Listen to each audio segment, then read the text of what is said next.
Naririnig po ba ako, Ustad? Apo, nadidinig po. Inshallah, start na po tayo. Taib, bismillah, Bismillah, wassalatu wassalamu ala rasulillah, ala amma ba'd. Ang lahat ng papuri at pasasalamat ay para kay Allah. Naway ang kapayapaan at pagpapala ay sumakay Propeta Muhammad sallallahu alaihi wasallam sa kanyang mga kapamilya, mga kasamahan at mga tagasunod hanggang huling araw. Ang pagbati ng kapayapaan ay sa ating lahat. Salamullahi alaikum wa rahmatullahi wa barakatuh. So, ang ating pong paksa sa gabing ito, inshallah, ay pinamagatang ang kainaman ng pagiging mapagpakumbaba.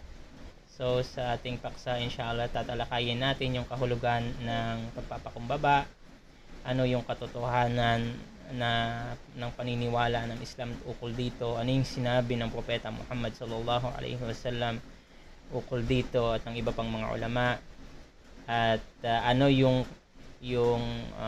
posisyon o pananaw ng Islam at ano yung kabaliktaran ito, at babanggitin din natin inshallah ta'ala yung mga pamamaraan upang tayo ay manatiling maging mga mapagkumbaba.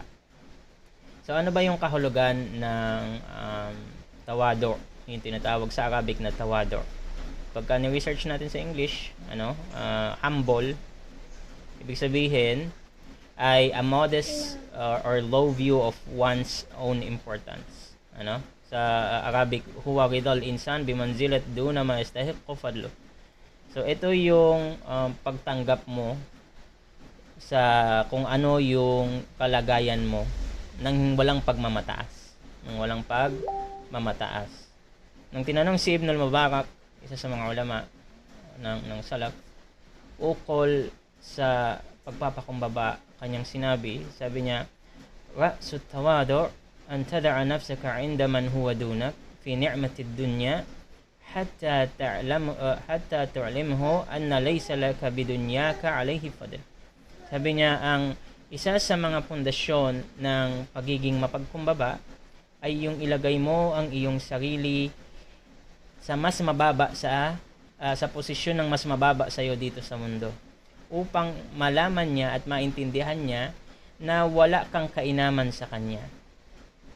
At yung itaas mo ang iyong sarili sa posisyon ng mga taong ang tingin nila sila ay mas mataas sa iyo, upang kanilang malaman na walang halaga para sa iyo ang kanilang kayamanan o ang kanilang kataasan dito sa mundo. At ito, mga kapatid, mga magulang sa pananampalataya, ay kabilang sa mga katangian na tinaglay ng Propeta Muhammad sallallahu alaihi wasallam, at wala nang mas sabihin natin mas mapagkumbaba pa kaysa kay Propeta Muhammad sallallahu alaihi wasallam. Kaya mismong si Aisha radhiyallahu anha, kanyang sinabi, kanat ummul mu'mina Aisha radhiyallahu anha taqul, innakum latagfaluna afdalul ibada wa huwa at-tawadu. Tunay na ang karamihan sa inyo ay hindi niya nalalaman ang isa sa mga pinakamainam na pagsamba, at ito ay ang pagpapakumbaba. At bilang pagpapatunay na ang Islam ay nag-uutos nito, at makikita natin mismo sa banal na Quran na si Allah subhanahu wa ta'ala, pinupuri niya o binibigyan niyang papugay ang mga tao na nagtataglay ng pagpapakumbaba. Ano yung sinabi ng Allah subhanahu wa ta'ala sa banal na Quran? At ito yung nasa Suratul Furqan. Sabi ng Allah subhanahu wa ta'ala, wa ibadur rahman alladhina yamshuna 'alal ardi hauna wa idha khatabahumul jahiluna qalu salama. Pinuri at binigyang pagpugay ng Allah subhanahu wa ta'ala yung mga taong nagpapakumbaba sa pamamagitan ng pagbabansag sa kanila na lingkod ng Rahman. Sabi ng Allah, wa ibadur rahman. So yung mga taong mga nagpapakumbaba, sila yung mga naglilingkod kay Allah. Sila yung mga bansag na lingkod ni Allah. Wa ibadur rahman alladhina yamshuna 'alal ardi hauna. Ano yung katangian ng mga lingkod ng Rahman, ng Allah subhanahu wa ta'ala? Tuwing sila ay lumalakad dito sa mundong ibabaw, ay mayroon silang pagpapakumbaba. Hindi nila nakikita yung kanilang sarili na mas mainam kaysa sa ibang tao. Wa idha khatabahumul jahiluna qalu salama. At kapag sila ay kinakausap, nakikipagdiskusyon sa kanila o nakikipagtalo sa kanila yung mga mangmang, hindi nila ipinagmamalaki na sila ay mas maalam, bagkos sinasabi na lang nila ay salama. Ibig sabihin kapayapaan sa inyo. Basically, sa verse na ito, binibigyan tayo ng Allah subhanahu wa ta'ala ng idea kung ano yung katangian ng mga tunay na naglilingkod sa Kanya. At ito nga yung binanggit dito, ang tunay na naglilingkod kay Allah subhanahu wa ta'ala ay mga tao na mayroong pagpapakumbaba at iniiwasan nila yung pakikipagtalo sa mga walang alam o sa mga tinatawag na jahil, ay yung mga mangmang, yung mga mahilig sabihin natin makipagtalo ng walang kaalaman. Ano? At isa sa mga pinakamagandang definition ng pagiging humble o ng humility ay kapag naintindihan natin yung opposite ng humility. Ano ba yung opposite ng humility? Ito yung tinatawag na kibr. Ano? Ang pagiging humble ay kabaliktaran ng pagiging mayabang. Ang humility o pagpapakumbaba ay kabaliktaran ng pagmamayabang. At tinanong ang propeta Muhammad sallallahu alaihi wasallam kung ano ba ang kibr. At sinabi ng propeta Muhammad sallallahu alaihi wasallam, al-kibru ghamtun nas wa batarul haq. Ang pagmamayabang ay yung pagmamaliit mo sa iyong kapwa at hindi mo pagtanggap ng tama. Ang pagmamayabang ay yung pagmamaliit mo sa iyong kapwa at hindi mo pagtanggap ng tama. So, ito yung opposite ng pagpapakumbaba. So, kung gusto mong magtaglay ng pagpapakumbaba, huwag mong maliitin yung mga tao. Huwag mong isipin na mas mainam ka sa kanila. Huwag mong isipin na mas mataas ka sa kanila. At the same time, matuto kang tumanggap ng katotohanan. Matuto kang tumanggap ng tama. Kapag mayroon kang mali, kailangan i-acknowledge mo. Sinabi ng Allah subhanahu wa ta'ala sa banal na Quran, "Fala tuzakku anfusakum huwa a'lamu biman ittaqa." Tunay na tayo ay pinagbawalan ng Allah subhanahu wa ta'ala na purihin, itaas yung ating mga sarili. Sabi niya, "La tuzakku anfusakum." Huwag ninyong pag sinabi mong tuzakku, kumbaga yung word dito na ginamit ay parang huwag kayong magmalinis sa inyong mga sarili. Na tila ba nakikita nyo ang inyong sarili ay mas mainam sa inyong kapwa, mas malinis sa inyong kapwa.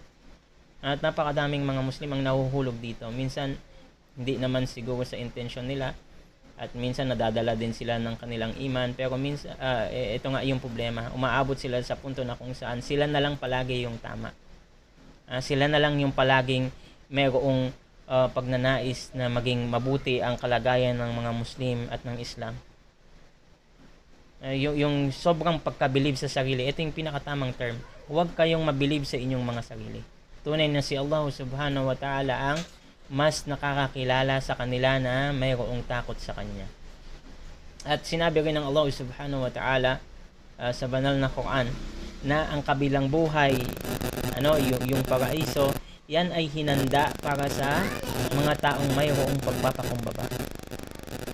Hindi yan hinanda sa mga taong mayroong pagmamayabang o mga mayayabang o mapagmataas.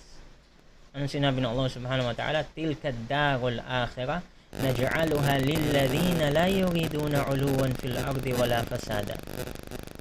Yaon ang kabilang buhay na ipinangako sa mga tao na hindi nagnanais ng kataasan. Yaon ang kabilang tahanan.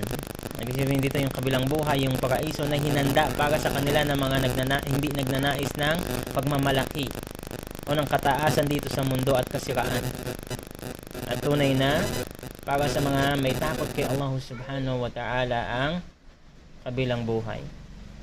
Sinabi pa ng Allah subhanahu wa ta'ala bilang paalala sa atin kung paano tayo dapat mamuhay dito sa mundo. Nang mayroong pagpapakumbaba, kanyang sinabi, "Wala tamshi fil ardi maraha, innaka lan takhriqal ard, walan tablugal jibala tula." At huwag kang maglakad sa ibabaw ng mundo nang mayroong pagmamataas. Huwag kang maglakad sa ibabaw ng mundo na tila ba na ikaw ang pinakamainam na tao. Kaya nga tayo pag naglalakad tayo, ano yung ating advice sa atin, yung ating mga mata, hindi mo siya hindi mo itaas yung noo mo na parang akala mo kung sino ka. Hindi. Baba mo yung mata mo doon sa nilalakaran mo para hindi ka rin madapa. Lower your gaze. Ito yung pinakamainam na gagawin ng isang Muslim. Dapat naka-lower yung ating paningin. Hindi yung masyadong mataas ang tingin natin sa ating mga sarili. Wala tamshi fil ardi maraha. At huwag kang maglalakad sa mundo nang mayroong pagmamataas. Innaka lan takhriqal ard, tunay na hindi mo kayang hukayin ang pinakailalim ng mundo. Walan tablugal jibala tula, at hindi mo mas maaabutan ang kataasan ng kabundukan. Hindi aabot yung tangkad mo doon sa kabundukan. Huwag mong iisipin na mas mainam ka kaysa sa iba. Kung titignan natin yung ating mga sarili, ito yung problema sa tao. Iniisip natin na lahat ng bagay ay nasa ilalim natin. Everything is beneath us, which is most of the time actually the opposite. Kung hindi yung tulong at yung pabor ng Allah Subhanahu wa Ta'ala na binigay sa atin, sino ba tayo kumpara mo sa mga hayop na mas malaki sa atin o mas mabigat sa atin o mas malakas sa atin? At kabilang sa mga pamamaraan na makikita natin ito ay yung pagpapakumbaba natin kay Allah Subhanahu wa Ta'ala. Yung pagpapakumbaba natin kay Allah Subhanahu wa Ta'ala. Paano tayo magpapakumbaba kay Allah Subhanahu wa Ta'ala? Sa pamamagitan ng pagsunod sa kanyang mga inuutos at paglayo sa kanyang mga ipinagbabawal. Yung mga taong nagpapakumbaba kay Allah Subhanahu wa Ta'ala, hindi yung mga tao na sabihin nila, oo, tinatanggap ko na si Allah mas makapangyarihan sa akin. That's already a given. Ang tunay na pagpapakumbaba kay Allah Subhanahu wa Ta'ala ay yung pagkakaroon ng takwa, yung pagkakaroon ng takot kay Allah Subhanahu wa Ta'ala sa pamamagitan ng pagsunod sa kanyang mga inuutos at paglayo sa kanyang mga ipinagbabawal. Sinabi ni Ibn al-Qayyim rahmatullah alayh, sabi niya, dahil ang isang tao ay minsan nagdadalawang isip dahil sa kanyang katamaran, at minsan siya ay nagdadalawang isip na sumunod kay Allah Subhanahu wa Ta'ala at nagnanais na gumawa ng mga ipinagbabawal. Subalit kapag kanyang ibinaba ang kanyang sarili kay Allah Subhanahu wa Ta'ala, tunay na siya ay susunod sa kanyang mga pinag-uutos at lalayo sa kanyang mga ipinagbabawal. So that's one thing. Ang ating pagpapakumbaba ay mapapakita natin sa pamamagitan ng pagpapakumbaba natin kay Allah, at yun ay ang pagsunod sa kanyang ipinag-uutos at paglayo sa kanyang mga ipinagbabawal. Ano pa yung ibang paraan para makita natin o makilala natin yung mga nagpapakumbaba, o para malaman natin kung tayo ba ay kabilang doon sa mga taong nagpapakumbaba? Malaman mo yan sa pamamagitan ng pananamit, sa pamamagitan ng pagsasalita. Halimbawa sa pananamit, paano makita na tayo ay nagpapakumbaba? Hindi natin ginagawa yung tinatawag na isbal. Ano yung isbal? So yung isbal ay yung pagsayad ng mga damit doon sa lupa. Ang origin nito nung unang panahon, yung mga tao meron silang mga cape, meron silang mga kapa, hinihila nila sa lupa ng mayroong pagmamayabang. So yun ay senyales ng pagmamayabang, o yung tinatawag na libas o syuhra, yung pagsusuot ng mga damit para ikaw ay mag-stand out, para mapansin ka ng mga tao. Nasasabihin nila yung tao na ito ay hindi basta-basta, big time. So yung mga ganyang pamamaraan ay bagay na inuutos sa atin ng Islam na ating layuan. Inuutos sa atin sa Islam na ating layuan. At hindi tinutukoy dito yung mga tao na nagsusuot ng mga damit na kung saan gusto lamang nilang magmukhang matino at hindi magmukhang damak, o sabihin nating gusgusin. Ang tinutukoy dito yung mga tao na kung saan sinusuot nila yung isang damit upang makita ng mga tao na sila ay mas mainam sa kanilang kapwa. Ito yung tinatawag na libas sa syuhra, at saka yung sinasabi nga natin yung isbal. Ang isbal, regardless whether meron kang intention or wala, kung yan ay sumasayad sa lupa, Yan ay kabilang sa mga ipinagbabawal sa Islam dahil yan ay nangangahulugan ng pagmamayabang. Ito ay applicable sa mga kalalakihan ngunit hindi sa mga kababaihan. Sa mga kababaihan, if'al na ma syi'tun na, walang problema kahit na kayo ay magsuot ng mahahabang mga damit na sumasayad sa lupa, bagkus yan ay mas mainam para sa inyo. Mga pamamaraan, inshallah ta'ala, ito yung isa sa mga bagay na gusto kong ibahagi. Ano yung mga pamamaraan upang tayo ay maging mapagkumbaba? Itong pagiging humble, itong pagiging mutawadir, yan ay hindi sabi natin regalo na binigay ng Allah subhanahu wa ta'ala na sa tao na bigla na lang siyang pinanganak na mapagkumbaba. Hindi. Bagkus ito ay bagay na maaari din nating matutunan. Ito ay bagay na maaari nating matutunan. At number 1 na way para magkaroon ka nito, syempre, tanggalin mo yung pumipigil sa bagay na ito, which is yung kabaliktaran nito. Layuan mo yung kabaliktaran nito, which is yung kibr, yung pagmamayabang at pagmamalaki, pagmamataas. So, ano ba yung mga pamamaraan na kapag ka iyong ginawa ay bibiyayaan ka lalo ng Allah subhanahu wa ta'ala, at sabihin na nating matututo kang maging mapagkumbaba. Isa ito sa malaking struggle minsan kasi. May mga tao talaga na hindi nila mapigilan yung kanilang sarili. Yung mga tao minsan mayroong superiority complex, hindi talaga nila ma-avoid na anong tawag nito? Makita yung kanilang sarili na mas mainam sa kanilang kapwa. So ano ba yung mga pamamaraan para ikaw ay maging mutawadi o mapagkumbaba? Number 1, kilalanin mo yung iyong kahinaan. Number 1, kilalanin mo yung iyong kahinaan. Alamin mo ang iyong kalakasan. At alamin mo ang iyong limitasyon. Alamin mo yung iyong mga pagkukulang. Saan ka mahina? Saan ka malakas?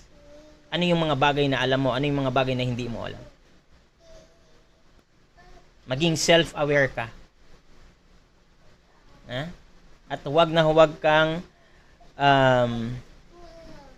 sabihin natin, huwag kang mag-iisip na hindi mo kailangan ng tulong.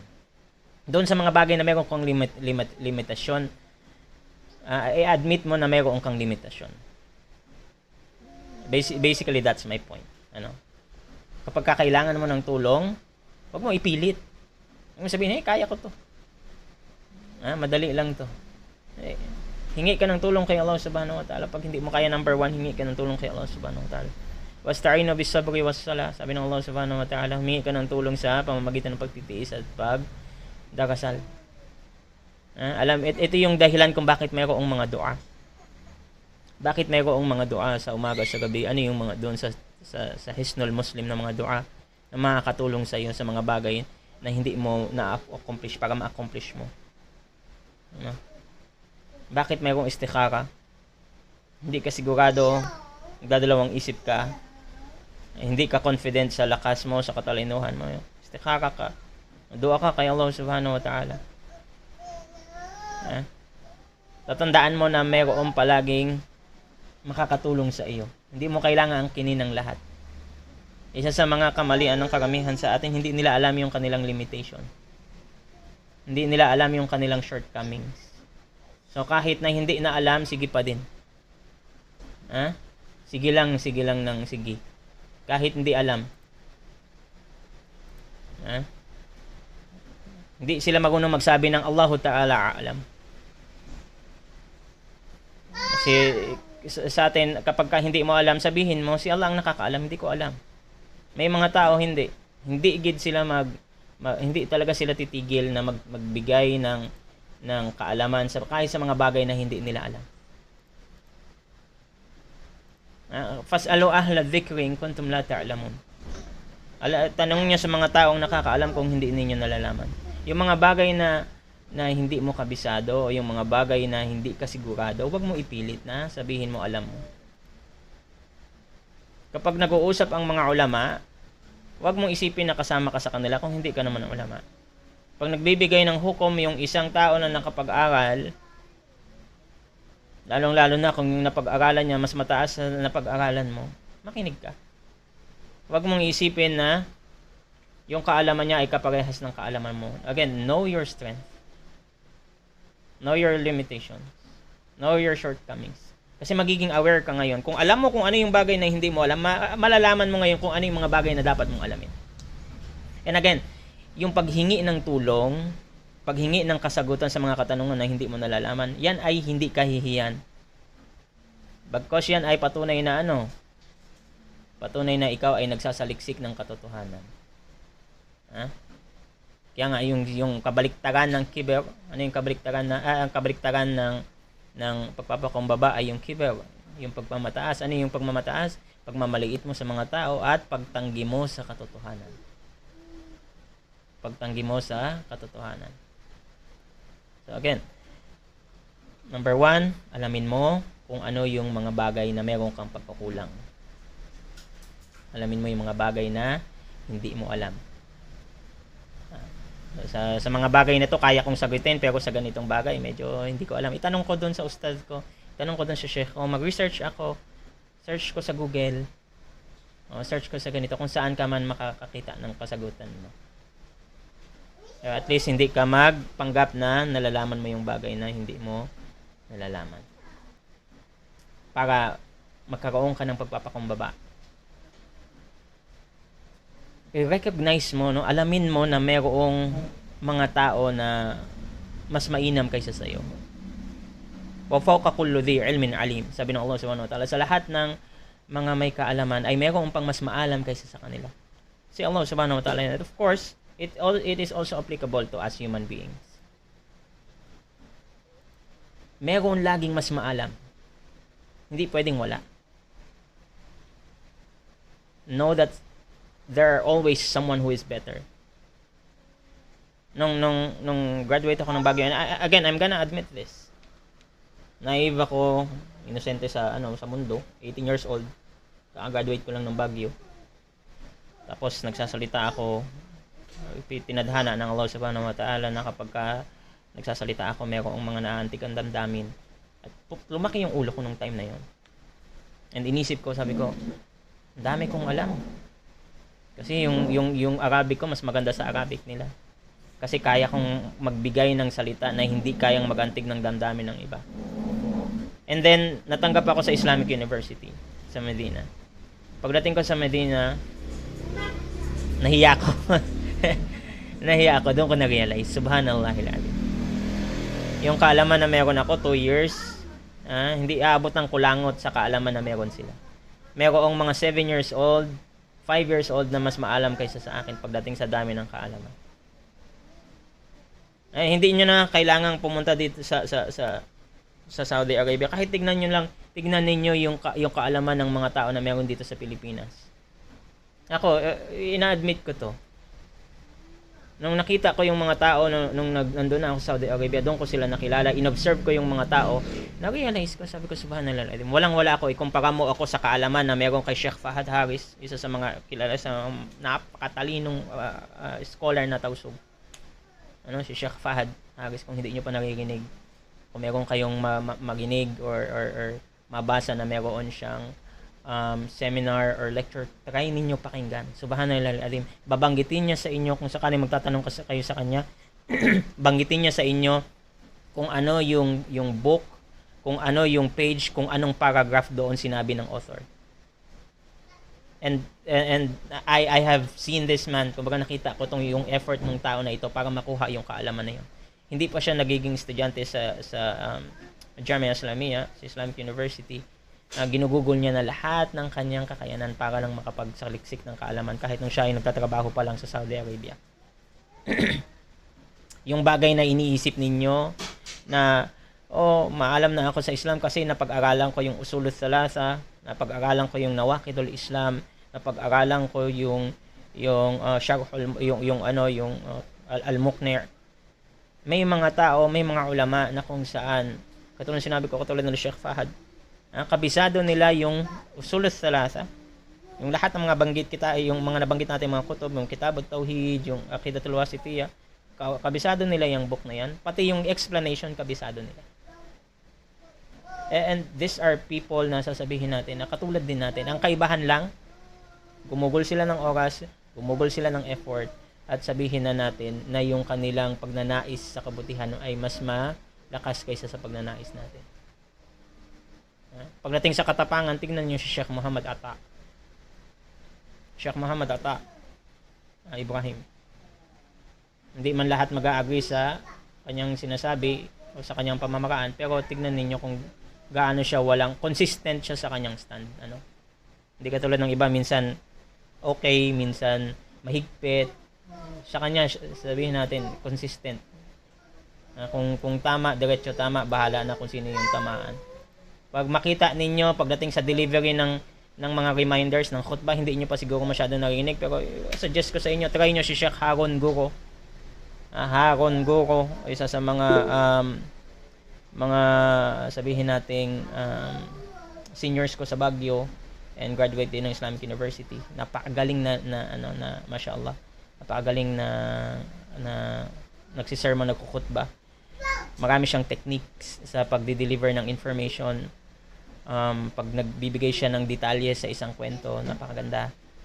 And again, paano mag-boost ng emotion, pagka gusto niyang ilagay sa climax yung message na gusto niyang iparating. Yung effort ng mga taong nagdadakwa, kailangan makita natin to para malaman mo kung asaan ka. Para malaman mo kung nasaan ka pagdating sa pagdadakwa. Alamin mo yung effort ng mga nauna sa iyo, yung effort ng mga tao na mas mainam sa iyo. Sila Sheikh Muhammad Amin Rodriguez, sila Sheikh Omar Peñalver. Isipin niyo saan sila napapadpad dito sa Pilipinas. Sabi lagi mo, napakarami ko nang nagawang kabutihan, napakadami ko nang napamuslim, napakadami ko nang dinakwahan. Tingnan mo yung dalawang ito, isa sa mga sabihin nating seniors pagdating sa pagdadakwa. Lahat na halos ng lugar sa Pilipinas napuntahan nila. Tapos tayo, pag may napamuslim tayo, ilan lang, sasabihin na natin sa kapwa natin minsan, bakit may napamuslim ka ba? Ilan ba napamuslim mo? Knowing these people, it will make you humble. It will make you lower yourself. Kita niyo yung magkakapatid sila Ustad Ahmad Javier sa Isa Javier, rahmatullah ala Sheikh Ahmad, Ustad Ahmad. Kasi itong dalawang ito, hindi tayo nag-agree sa lahat ng sinasabi nila. Pero there's one thing na namamangha ako doon sa kanila. Ano yun? Yung kaalaman nila pagdating sa algorithm. Para sa kanila, pinag-aralan nila, inaral nilang mabuti paano magiging viral yung isang video, ano yung mga nagkukuha ng views, very articulate when presenting information. You don't have to agree all the time about their messages, pero ito ang sinabi ko, tignan ninyo, hindi lang sa kanila sa mga binanggit ko, tignan nyo sa mga tao na mas bihasa kaysa sa inyo. Kailangan meron kang makitang tao na mas mainam sa'yo. Kasi kung wala ka nakikilala na tao na mas mainam sa'yo, isa lang ibig sabihin nun, masyadong mataas ang tingin mo sa sarili mo. You need to look at someone and makikita mo doon na sasabihin mo sa sarili mo na mas mainam itong taong ito sa akin, at sa pamamagitan nun, maaari kang mag-observe doon sa taong yon para meron kang makuha at matutunan. Observe mo sila. Observe mo paano nila na-achieve kung ano yung na-achieve nila. Paano nila narating kung ano yung narating nila. May it comes to fame or knowledge or position or whatnot. Learn from their actions. And this is the third advice. Para maging humble, be open to learning. Maging open ka. Na mayroon kang bagay na matututunan sa iba. Huwag mong iisipin na alam mo ang lahat. Huwag mong iisipin na hindi mo na kailangang matuto. Be open. Mayroon palaging bagong impormasyon. Mayroon palaging bagong pamamaraan. Isa yan sa mga tinuro sa amin ng mga teachers namin before, sabi nila, makinig kayo. Bakit? Kasi baka mayroong pamamaraan or explanation na hindi nyo pa naririnig kahit na sabihin mong paulit-ulit. And sometimes we will notice that. Makikita natin. Minsan parehas na lecture lang naman yung narinig natin. Pero bakit dito sa isa mas mabigat yung message kaysa doon sa kabila? Bakit yung isa mas maliwanag kaysa doon sa isa? And hindi mo yan matututunan unless uupo ka sa maraming lectures na paulit-ulit. Be open to learning. Tapos again, tingnan mo kung ano yung meron sa mga kapatid natin na mas mainam sa iyo, and try to imitate those things, apply them to yourself. Hindi yun masama na sabi mo, ay kinopya ko lang naman yan. Lahat naman tayo nangungopya. Don't be pretentious. Kung meron kang tao maririnig na sabi, wala siyang kinopya, wala siyang may mga ganyan tao, hindi. Lahat ng verses mo kinuha mo sa Quran, lahat ng mga hadith mo kinuha mo kay Propeta Muhammad sallallahu alaihi wasallam. Lahat ng mga tao, mga kinuha nila mga gagandang salita, natutunan din nila yan sa ibang tao.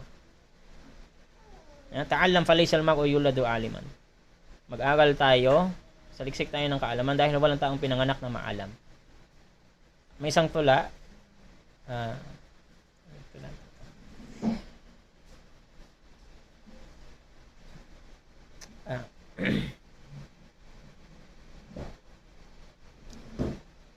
kam jahilun mutawadi'in satarat tawadu o jahluhu. Kumbaga, yung meaning nung tula na ito, ilan sa mga walang alam ang pinagtakpan ng kanilang pagpapakumbaba. Ilan sa mga walang alam, mga wala silang alam, mga mangmang sila. Pero dahil mapagkumbaba sila, hindi napansin ng mga tao na sila ay mga walang alam. Wa mumayyizin fi ilmihi hadamat takabbur fadluhu. At ilan sa mga maalam ang nasira ang kanilang reputasyon dahil sa kayabangan nila. Fada'it takabbur ma hayita wala tusahib ahlahu. At hayaan mo yung kayabangan, layuan mo yung kayabangan habang ikaw ay nabubuhay. At huwag mong samahan yung mga mayayabang. Fal kibru aibun lil fata abadan yuqabbihu fi'lahu. Dahil ang pagmamayabang ay kasiraan sa sino man, ginagawa nitong pangit ang kabutihan. Napakagandang tula. Ito, yung ibig sabihin lang nito, maraming mga tao na kahit na sabihin mo na wala silang alam, pero dahil sa pagpapakumbaba nila, hindi nila in-expose yung kanilang mga sarili. Alam nila kung anong limits nila, alam nila yung shortcomings nila, tahimik lang sila doon sa gilid pag hindi nila alam. At ilan sa mga tao na walang alam, pero dahil salita sila ng salita, na booking tuloy na, pinagsasabi nito. Wala naman alam. So yan. Minsan mahalaga na ikaw ay malaman mo kung anong limit mo at malaman mo kung kailan ka dapat magsalita. Wa mumayyizin fi ilmihi hadamat takabbur fadlu. At ilan sa mga maaalam, nasira ng kayabangan ng kanilang reputasyon. May mga tao talaga na sabihin natin na napakalawak ng kaalaman, napakaganda ng kanilang mensahe, kaya lang mayabang yung way ng pag-deliver. Mayroong kasamang pagmamataas. Ako nga lagi na lang me. So yan. Isa pa sa mga payo para tayo ay manatili na nagpapakumbaba. Unahin natin yung pangangailangan ng ating mga kapatid. Huwag tayong maging selfish, huwag tayong maging self-centered. Unahin natin yung iba. Binanggit natin kaninang hadith, la yu'minu ahadukum hatta yuhibba li akhihi ma yuhibbu li nafsihi. Hindi magiging mananampalataya ang isa sa inyo hangga't hindi niya minamahal para sa kanyang kapwa, ang minamahal niya para sa kanyang sarili. Huwag tayong maging self-centered. May mga tao ganito palagi. Gusto na siya palagi. Pinipresenta niya yung kanyang sarili palagi. If it's about good deeds, walang problema. Kung yan ay good deeds, walang problema. Inutusan tayo na tayo ay magpaunahan sa paggawa ng kabutihan. Pero meron kasi tinatawag na Jollibee sa terms na ginagamit ng mga tao. Jollibee, ano yung Jollibee? Yung bida-bida. Ano yung bida-bida? Yung gusto niya, siya na lang palagi yung nagtitake ng spotlight. Yung ayaw niya na hindi siya nakakuha ng atensyon. Magkikwento ka, wala ka sa akin. Mas matindi yung naranasan ko. wala talaga siyang intention na malaman kung ano yung nararanasan mo. Ang gusto niya lang, matapos ka sa pagsasalita, para ma-share din niya yung kanya. May mga ganitong tao. So, sa atin, inuuna natin yung ating kapwa. Hayaan natin na maibigay muna natin yung pangangailangan ng ating kapwa. Kung ano yung nais natin sa sarili natin, gusto rin natin na magkaroon yung ating kapatid. Another way to being humble, para maging humble tayo, magkaroon tayo ng husnul istima'. Tinatawag na husnul istima'. Ano yun? Be a good listener. Be a good listener. Sabi nga, may kasabihan sa Arabic, husnul istima' asasul intifa'. Husnul istima' asasul intifa'. Ang mabuting pakikinig ay pundasyon ng pagkuha ng kabutihan. Wa wi'a'ul ilm pala, nasito Sheikh, nakalimutan ko yung Sheikh na nagsabi nito. Isa sa mga teacher ko dati sa Masjid Nabawi. I think it was Omar al-Bahjat. Sabi niya, wi'a'ul ilm thalatha. Ang container ng knowledge, ang lagayan ng kaalaman ay tatlo. At ito ay makikita natin sa isa sa mga bersikulo ng Quran, inna as-sam'a wal basara wal fu'ada kullu ulaika kana. Ibig sabihin nito, yung malapit nito kahulugan, yung pandinig at saka yung paningin at saka yung puso ay ito yung sinabi ng mga ulama na wi'a'ul ilm. Ibig sabihin, ito yung container ng kaalaman. Gusto mong dumami yung kaalaman mo, matuto kang makinig. Gusto mong mag-improve yung pagiging humble mo, matuto kang makinig sa mga tao. Hindi yung puro ikaw lang ang nagsasalita. Matuto ka na bigyan ng time yung tao na i-share din yung kanila. Sabi ng Allah subhanahu wa ta'ala, walau annahum qalu sami'na wa ata'na wasma' wanzurna lakana khayran lahum wa aqwam. Sinabi pa ng Allah subhanahu wa ta'ala, fabashshir ibadi alladhina yastami'una alqawl fayattabi'una ahsana. Ulaika alladhina hadahumullah wa ulaika hum ulul albab. Ayon sa malapit nito kahulugan, at bigyan nyo ng magandang balita yung aking mga lingkod. Sino yung kanyang mga lingkod? Again, sila yung mga nakikinig sa mga salita at sinusundan nila yung kabutihan na taglay nito. Sila yung mga ginabayan ni Allah at sila yung mga nagtataglay ng katalinuhan. So, yung pagkakaroon ng husnul istima' o yung ability to listen, ability to not just hear the words but listen. Makaiba yung nakikinig sa nakarinig. Yung nakikinig, nagpe-pay siya ng attention. Tinatry niyang makakuha ng kaalaman doon sa ibinabahagi ng tao. So, ito yung kaibahan. Sila yung mga tunay na nagpapakumbaba. Alam nila kung kailan sila tatahimik. Alam nila kung kailan sila magsasalita. Bagkus, si Allah subhanahu wa ta'ala, dinescribe niya yung mga tao na mayroong kabutihan, na sila yung mga tao na marunong makinig. Walau alimallahu fihim khairan la asma'ahum walau asma'ahum latawallaw wa hum mu'ridun. Kung alam ni Allah subhanahu wa ta'ala na mayroon silang kabutihan doon sa mga tao na yon, ipaparinig sa kanila. Kala yung mga tao na hindi nakakarinig, hindi marunong makinig, ibig sabihin walang kabutihan doon sa mga taong yon. Yung mga hindi mananampalataya, na hindi marunong makinig sa katotohanan, yung mga munafik, ganyan yung kanilang katangian. Isa pa sa mga paraan para tayo ay maging mapagkumbaba ay yung pag-acknowledge natin ng effort ng ibang tao.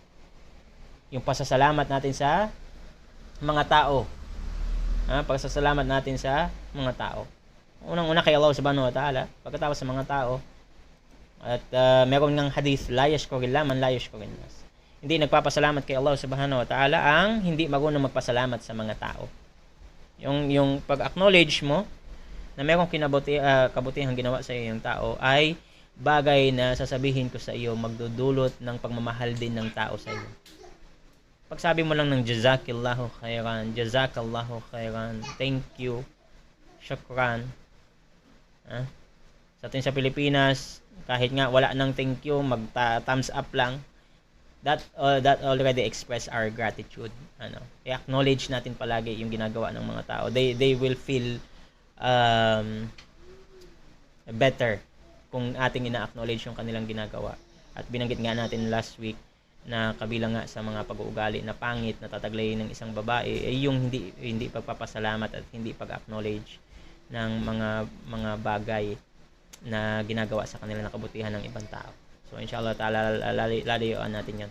Isa pa sa mga pamamaraan inshallah ta'ala para tayo ay maging mapagkumbaba, at ito napakahalaga nito, yung pagtanggap ng payo. Yung pagtanggap ng payo. Yung pagtanggap ng criticism. Pagtanggap ng feedback. Napaka-importante nito. At dito mo makikilala yung tao na jahil. Yung tao na maitim yung kanyang puso. Hindi niya kayang tumanggap ng payo. Para sa kanya siya lang ang tama. Ugali ng isang tao na mapagpanggap sa Islam, yung munafiq, hindi niya kayang tumanggap ng payo. Wa idha qila lahu ittaqillah akhadathu al-izzatu bil ithm. Pag sinabihan mo siya na matakot siya kay Allah, anong mangyari? Magagalit siya. Kamumuhian ka niya. Imbes na siya ay magsasabi, Jazakallahu khairan, salamat sa iyo, ganding pala ang kani Allah dahil ako ay pinayuhan mo ng kabutihan, magagalit siya, sabihin niya sa iyo, tawagin kanya ng mga pangalan, sabihin niya, nagmamalinis ka, so on and so forth. Hindi. Matuto tayong tumanggap ng magpapayo, matuto tayong tumanggap ng feedback, ng advice. Ad-dinun nasiha, yan ang sabi ng Propeta Muhammad sallallahu alaihi wasallam. Religion is advice. Isa pa sa mga pamamaraan ay pag-amin natin sa ating mga kamalian. Dapat matuto tayo na lahat ng tao nagkakamali. Kailangan i-admit mo yan. Kung meron kang ginawang mali, paano mo maitatama kung hindi mo siya aangkinin na siya ay mali? Isa sa mga bagay na subhanallah, pasensya na kayo. Pero ang hirap sa mga sisters na i-convince na merong mali. Hindi ko nila lahat.